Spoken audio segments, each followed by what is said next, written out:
Do you know my name tag over here? Oh yeah, I didn't notice that. So I was diagnosed with diabetes when I was at Disney World back in Okay. 1974. So I have adopted the moniker Disney owes me a vacation.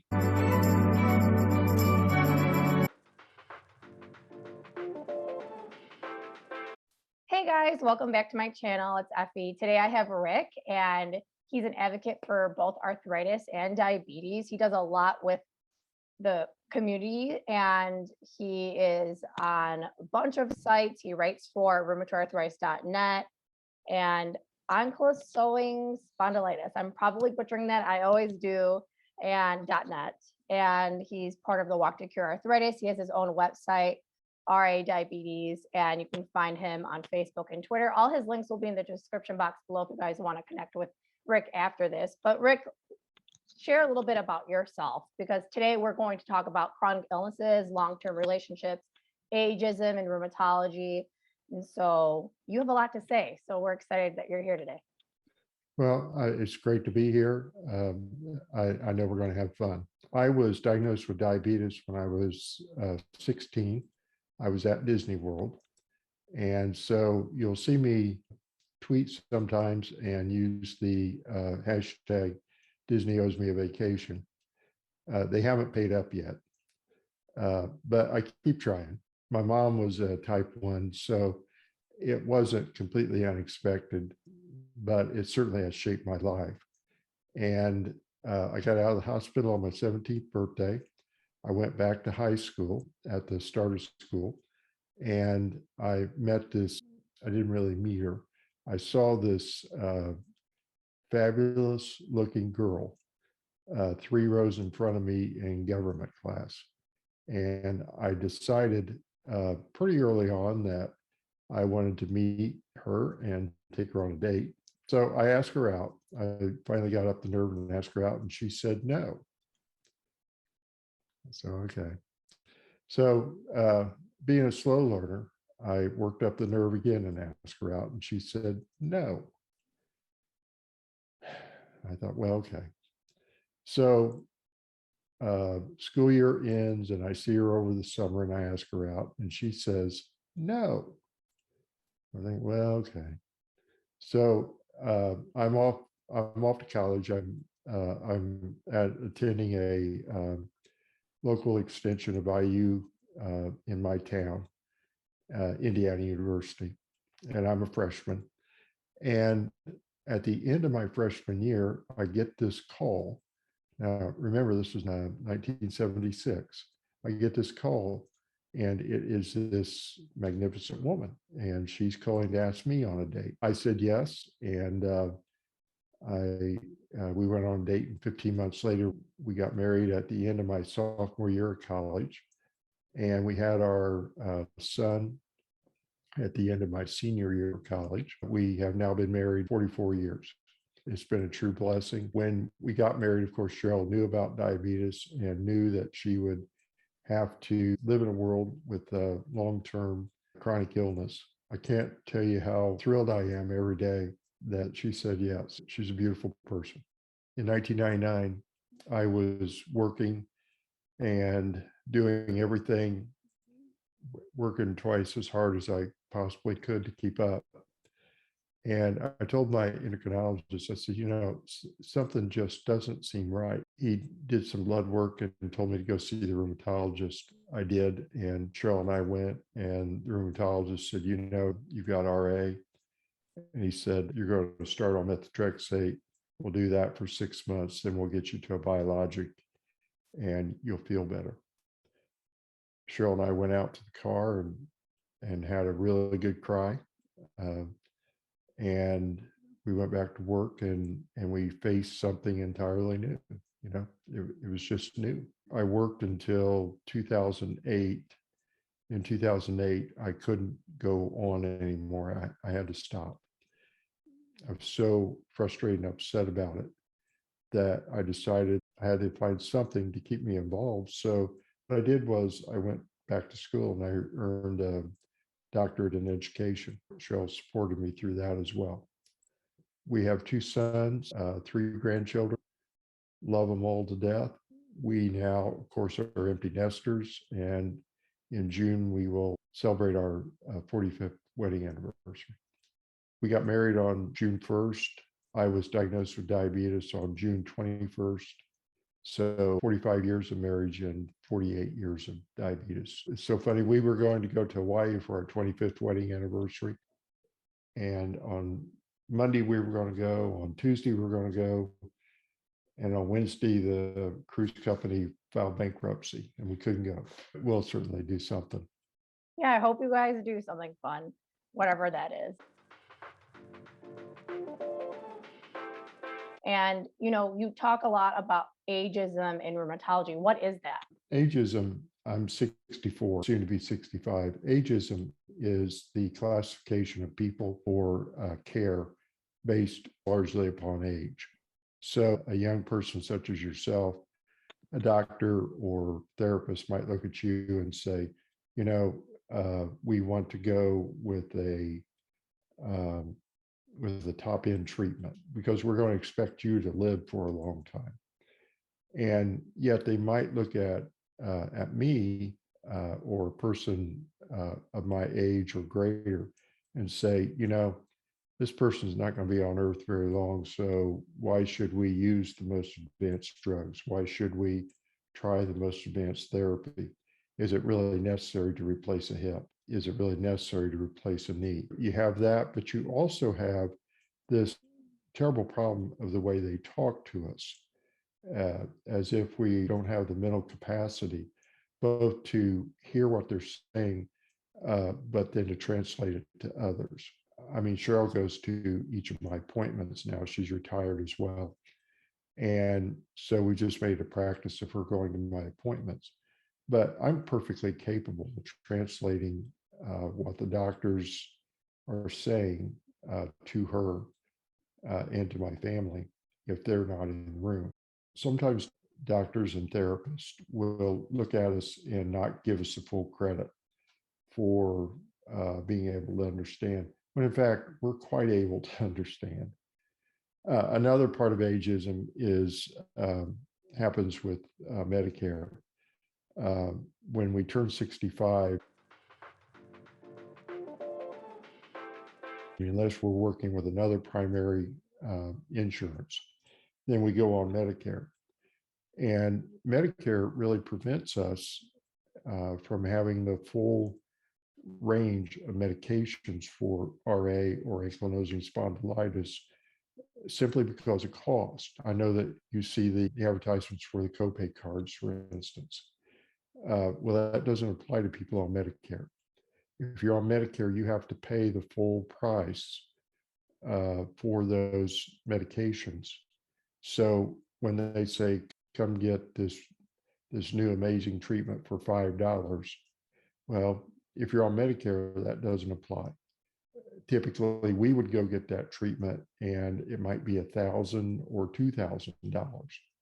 And it's a built-in mechanism that prevents us from getting the most advanced treatments. How have you advocated for yourself though, when, you've kind of felt that doctors weren't really taking you seriously in a sense? I always talk to them about the current literature. And many times I will have read an article before they read it. I'm not knocking that because I've got all day to sit home and read articles if that's what I want to do. So I'm not knocking their position. It's just that I try to let them know that they're not talking to somebody who doesn't keep up in this field. The thing about doctors, I don't regard them as being the final authority. I regard myself as being the final authority. So occasionally they will advance something and I'll say, well, no, or I'm going to have to think about that, or I'm going to have to talk it over with Cheryl. I view doctors as my consultants. And, I arrange lots of consultants in my life. I have a whole host of people who give me ideas and places where I can read, and I mesh them all together. Now, typically, I'll give deference to my doctor because this is really a partnership. the doctor has the ability to write the script, and I have the ability to say no. And the two of us, when the two of us work together, we end up with the best result. That's the most important thing too, when a doctor can hear you out and understand your concerns and work with you to build a plan that is the best for you. And that's what I wanted to lead into as well. And did you want to say something else though right now? Yeah, well, I went to a doctor once, and he wished to prescribe a medication that you had to take 3 times a day. And I said, no, I won't do it. And he said, well, this is easy. All you have to do is, put this in your morning and your evening, and then take one during the day. I said, I'm not going to do it because I'll never remember it. So find something that I can take twice a day or once a day.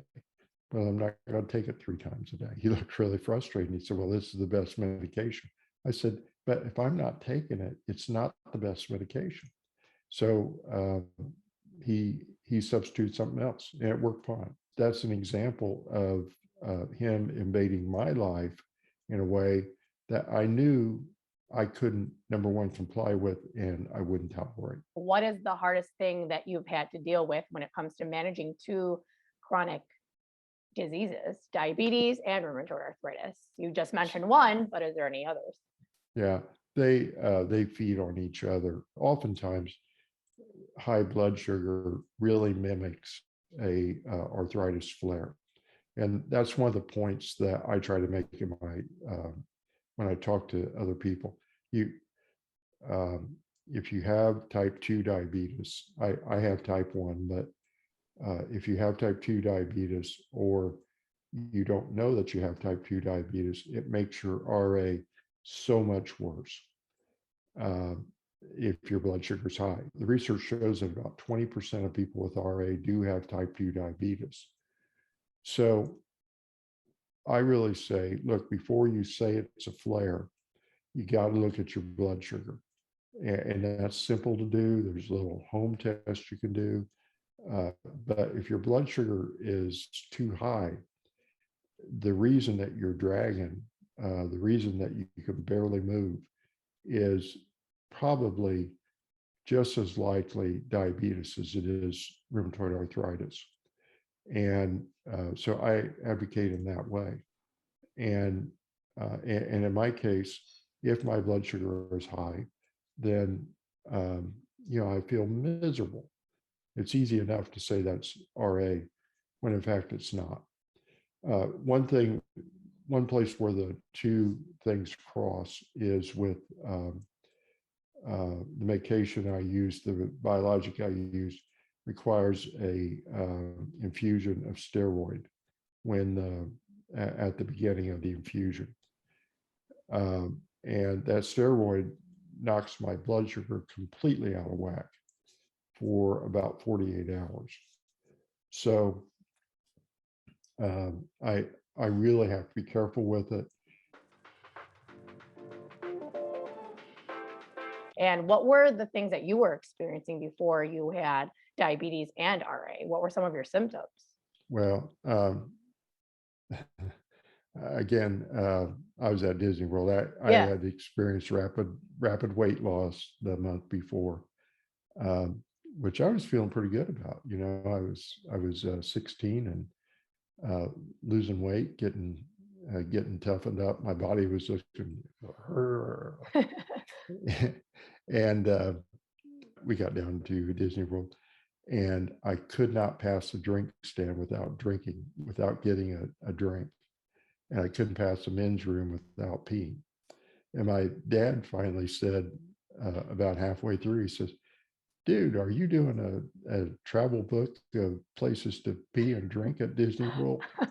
I said, I don't know. And he said, well, you've been in every one of them twice. Well, my dad, I said, well, Tomorrowland's got the best men's room. And I thought he was going to crack up. So that was it. And I was so sick. Oh man, I was so sick. And really, when I started having rheumatoid arthritis, it happened mostly with my two sons. Our oldest son was in college, and he bought a magnificent automobile, sports car, Trans Am. It was magnificent. I mean, the thing rumbled. It uh, it went, Lord knows how fast. Had this big engine in it. It was brand new, and he brought it home, and he naturally wanted to take us all for a ride, and I couldn't get in the car. I could not sit down in that car. And I told him, I said, son, I would love to go, but I cannot get in that car. He took Cheryl, and I went inside and just bawled my eyes out. What is it to tell a son that so proud of a brand new car that I couldn't go with him? It just broke my heart. And I know he didn't understand. I didn't understand. Nobody understood. So so that was one. And then the other one, our youngest son was a senior in high school, and uh, he asked me to take him to IU, the place where I graduated from, and the place that I so wanted him to go to school. Uh, I, I thought, I just think the main campus at IU is everything. I never got to go there, and I just thought that would really be something if he could go down there. So he asked me, he said, Dad, would you take me down for my campus visit? And I said, you bet. So we got in the car and drove down there, and I couldn't go on the tour. He went on the tour, but I had to sit in the visitors lounge. I physically could not walk that campus. And that's when I went back and told my endocrinologist that I knew something was wrong, because not being able to walk the campus at IU, there was something definitely very wrong. It was 3 or 4 months later I was diagnosed. I don't know how long I had really been experiencing symptoms. I had changed jobs and was under a tremendous amount of stress. I had just completed a collective bargaining agreement at my former position. That was also a very stressful negotiation. And so I had a lot of stress going on. So I don't really know when the symptoms started, because I don't recall a time when I wasn't exhausted. I could always chalk it up for some reason that made sense. Not being able to take that campus tour, not being able to get in that Trans Am. Those are two things I could not say were typical or normal for me. Every other part of our lives are impacted. You did so well Right. explaining that right now. Yeah. And even when you were diagnosed with diabetes, like a lot of people who were diagnosed in the 70s and prior to that, for at least rheumatoid arthritis, they call it the dark ages of rheumatology. And so you were pretty much diagnosed with diabetes during like the dark ages of diabetes, I would say, right? And how were treatments then and versus now? So when I was diagnosed with diabetes, we were still using, there was no blood testing. So you never knew what your blood sugar was. The meters and stuff were still 12 to 15 years away. And we did urine testing, which told us what our blood sugar was 4 hours ago, which doesn't seem very helpful. And when I was first diagnosed, I started on U80 insulin, and it was not very long that I moved to U100, which is the standard today. My aunt, who was diagnosed in 1947, used U20 insulin. So what that means is that in order to get what I use 5 units to cover, she had to use 20 because the potency was so thin. And my mom used U40 and U80. I used U80 and U100. My mom had glass syringes and steel needles and had to boil them once a day. And she had just gotten plastic disposable about, I don't know, about 6 months before I was diagnosed. So thank goodness I didn't have to use the glass reusables. But I did know all about it because I grew up with it. I mean, you just think about that and where we are in terms of rheumatology. Without those disposable syringes, I don't think that our current rheumatology treatments would be available to us at home because the sterilization was so crude and so unpredictable that I don't think that the biologics that we inject today could have been injected. So, I mean, you just see those advances and you think, oh my goodness, I am living in a blessed time. And, and I just know that my, whatever I advocate for right now, I'm really advocating for my grandchildren and my grandchildren's children, because I know that somewhere along the way they may have a chronic disease, and if they do, I want them to be able to look back at me and say, "Papa," that's what they call me. Papa did his part to make the world better. My mom was in a insulin pump trial in 1972. She was a control subject for a week and a half in this pump trial. Now, in those days, insulin pumps were hauled around on carts. They were these massive instruments that were on carts and you pushed them. Well, my mom did not live to be able to see an insulin pump. She passed before they became available. I wear one on my belt today, and I look at it maybe 100 times, maybe 200 times today. And every time I pull it out, the thing that I see is my mother. I see my mom's contribution to my health. And, it's just tiny, tiny. But I feel that contribution. I hope that if somebody has one of these things, when they look at their treatments or their instruments, whatever they're doing, I hope they can look at it and say, Papa had some part in that. He moved the ball down the line, so I've got it better.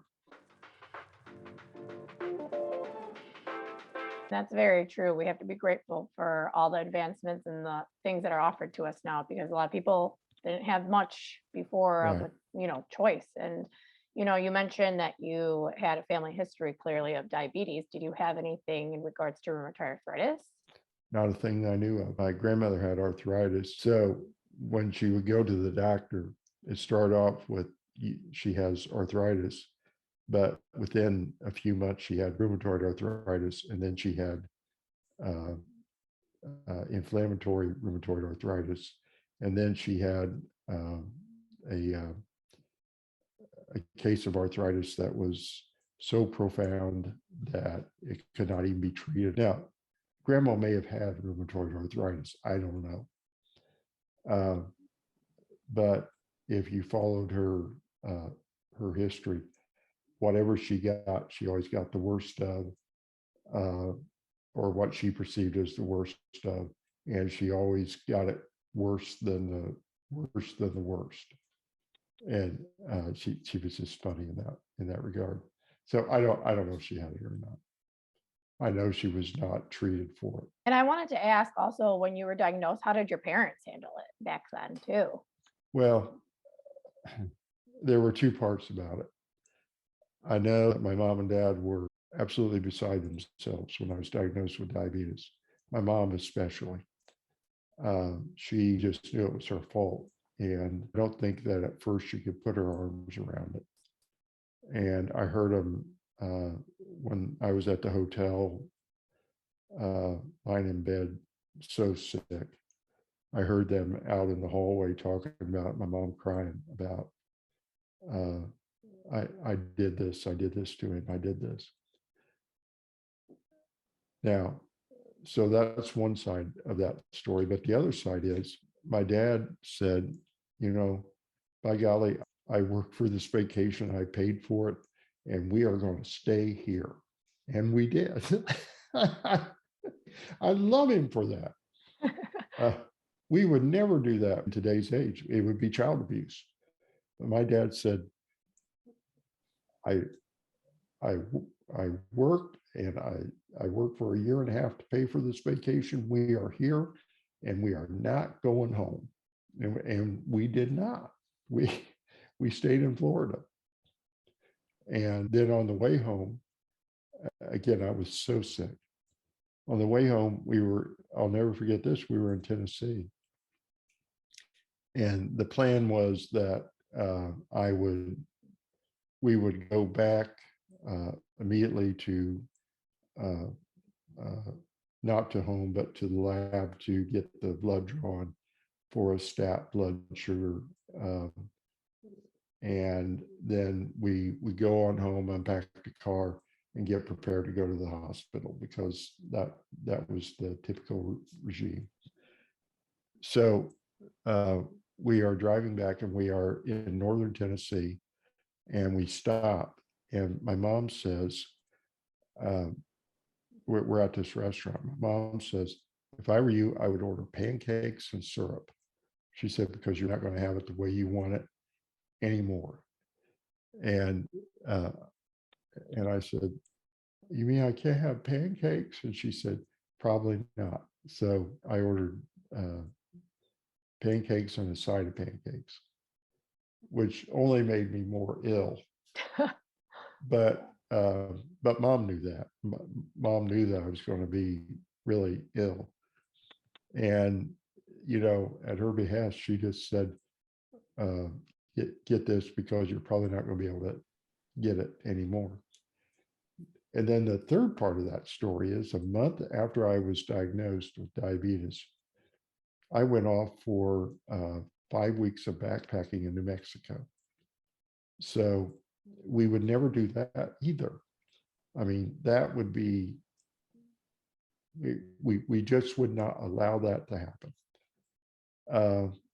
But I packed up my insulin and went where there were no cell phones and no emergency equipment, no nothing, and took off for 5 weeks backpacking. Now, I don't know how worried they must have been, or if they were even worried. I don't know, but they were. You plan for that trip. You want to go on that trip, and yes, you have diabetes, but you are not going to stop doing what you want to do. I went off in the woods, in the mountain, and dodged bears, and a bear Wow. nearly got my insulin one night. What? Oh my God. Yeah. So we hoisted, when you're backpacking, uh, bears love human food and stuff. Yeah.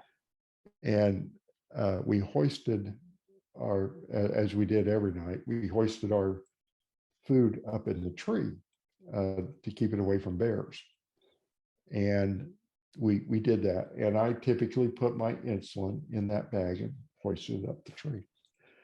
Well, we were sleeping and there was just a terrible commotion of growling and noise. And so we got up, of course, the four of us, we got up and ran to where the noise was. And what we saw was a bear with food in its mouth going over the ridge, and another bear laying under the tree twitching like this. And they had stolen about 90% of our food. I had not gotten my insulin. So we had to backpack back to the depot. We were telling the guy, I said, oh, you can't believe it. Somebody, this bear jumped out and we had our bags. He said, oh, he said, those bears are such a problem. He said, that pair's the kamikaze bears. That's what we call them. One jumps and rips the bag with its claw, and the other one picks it up and takes off with it.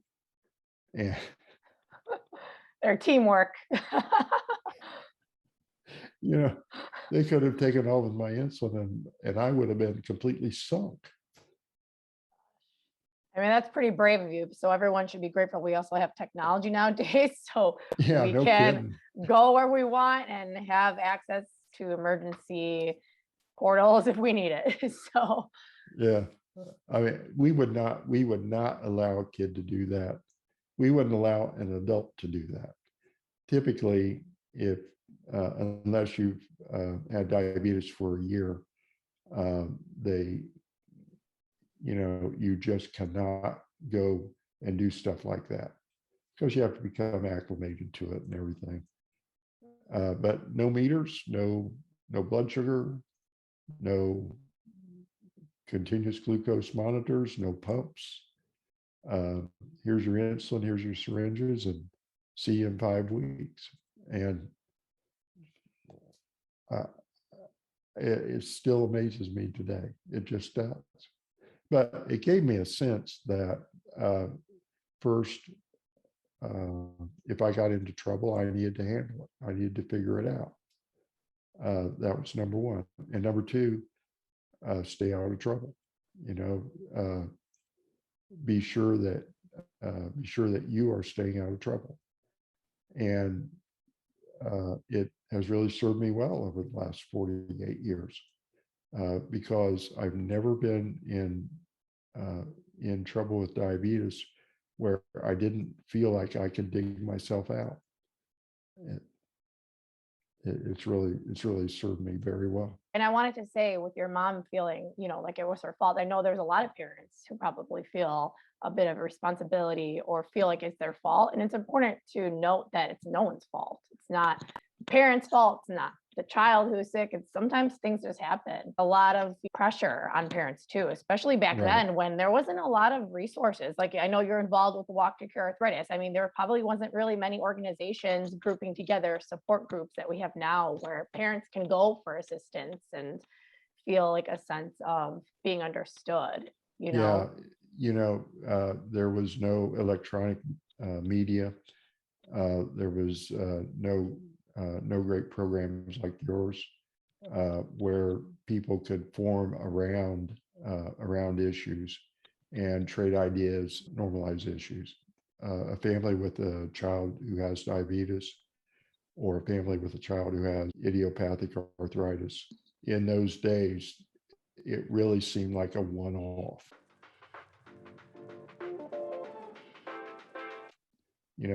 Yeah, they didn't know anybody. And that was kind of the benefit for me in a way, because with my mom having diabetes, my mom took care of kids from all over central Indiana who were diagnosed with diabetes. They would come to our house for the day or the afternoon or a week because their parents could not find somebody to watch them, and their parents had stuff to do. So, these kids would show up, and the parents felt safe having them with my mom because obviously mom knew what to do. And so we became kind of the depot for kids who had diabetes, and in a sense, that was a way to normalize the disease for kids who weren't connected to camps or weren't connected to other people in their family. And my mom really performed a blessing for many, many families doing that. And in the end, it was a great blessing for me. It was not something that she ever intended, but when I was diagnosed, I knew uh, who else had diabetes, and I knew that as a kid we could rely on each other if we needed to, because we'd already developed a bond. That was a real blessing.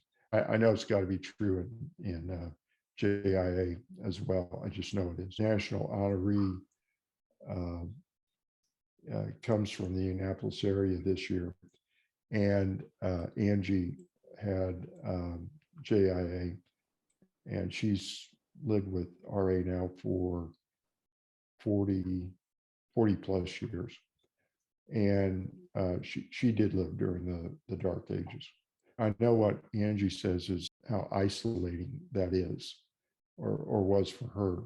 And her mission is to help people not feel isolated. So we run a connect group, an online connect group here in Central Indiana. Uh, we are co-directors of it. And the Arthritis Foundation has connect groups all over the country.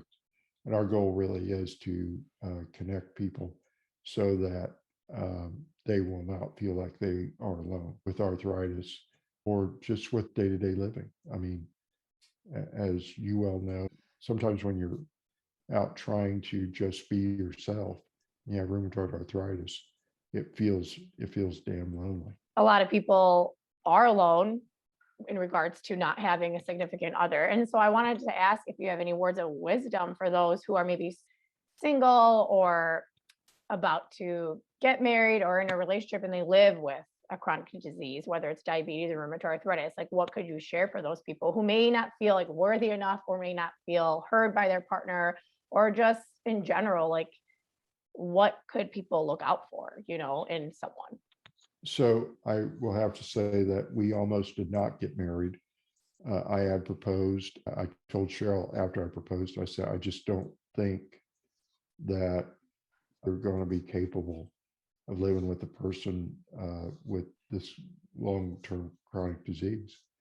And she assured me she would be. Well, she's been more than up to the task.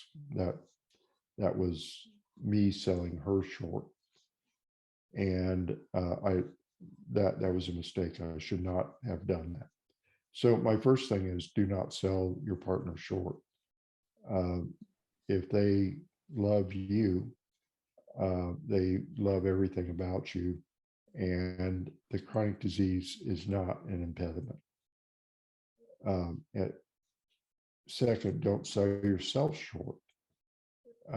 If someone loves you, they love you with your chronic disease, um, and that's not an impediment. In terms of finding somebody, I've always been, I mean, I say I always was, for the 2 years that I was dating, I just always said the very first thing, I have type 1 diabetes. And if you don't like that, uh, if that is something that you just cannot tolerate, then you won't like me. And that's what I tell people all the time. If they date or somebody doesn't like the fact that you have RA or diabetes or whatever, then they're not going to like you. So why waste time? Why waste time and resources? Because this is something you're not going to get rid of.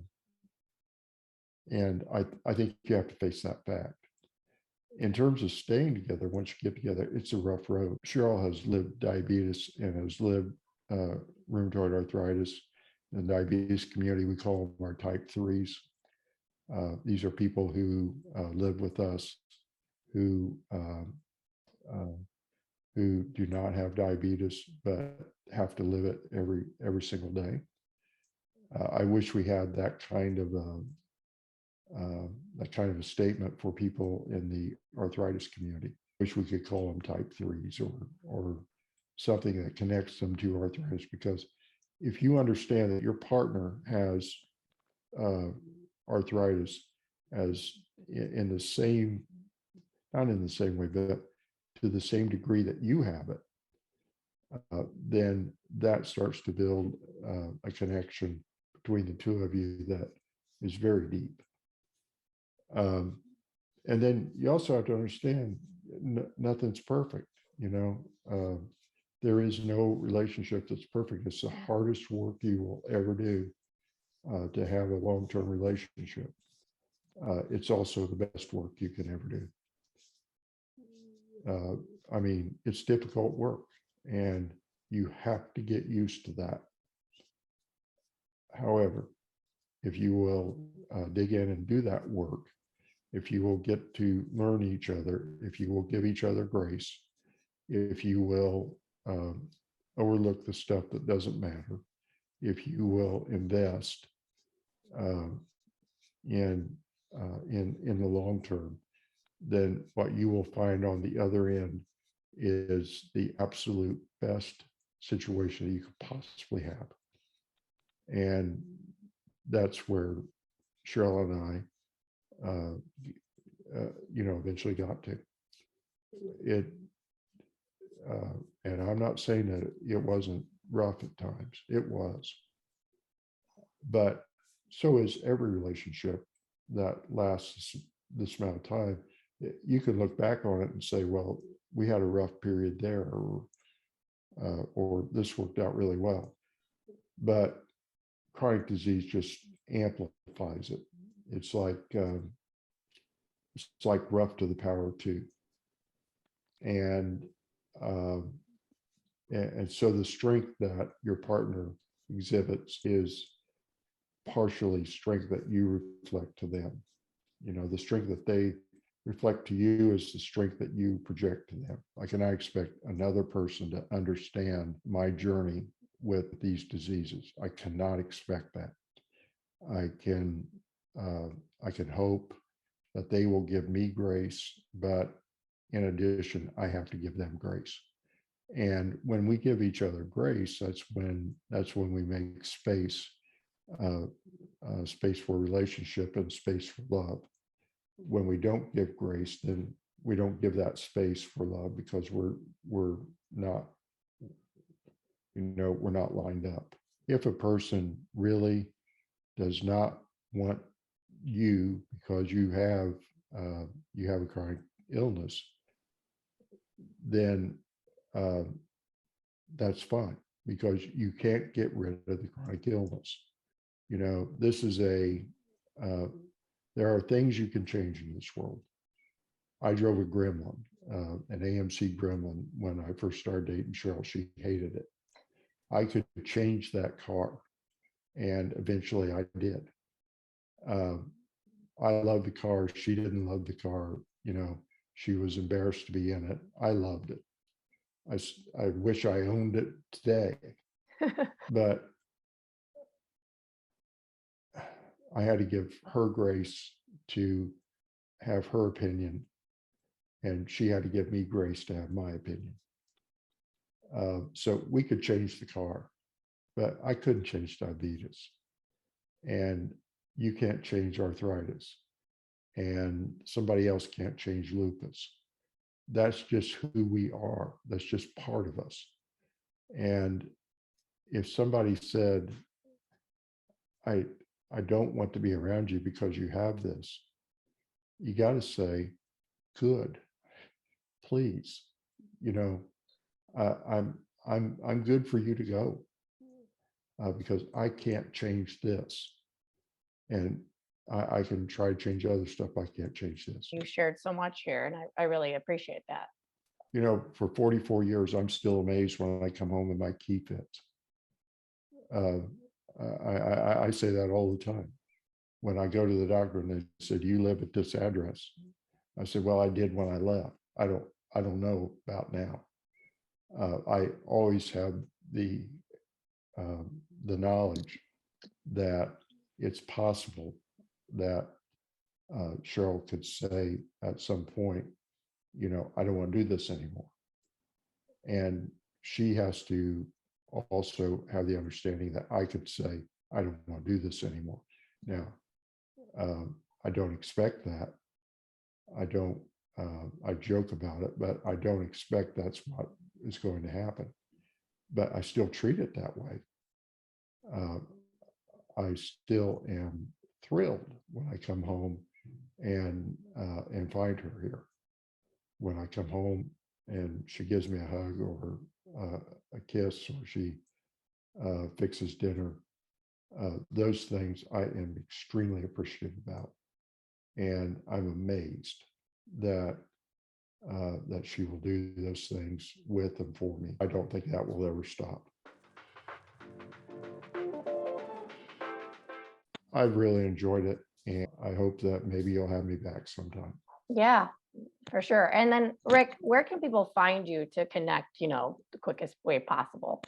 So Facebook, Rick Phillips, you'll see my picture there, and that's a great way to connect. On Twitter at LAWRPHIL.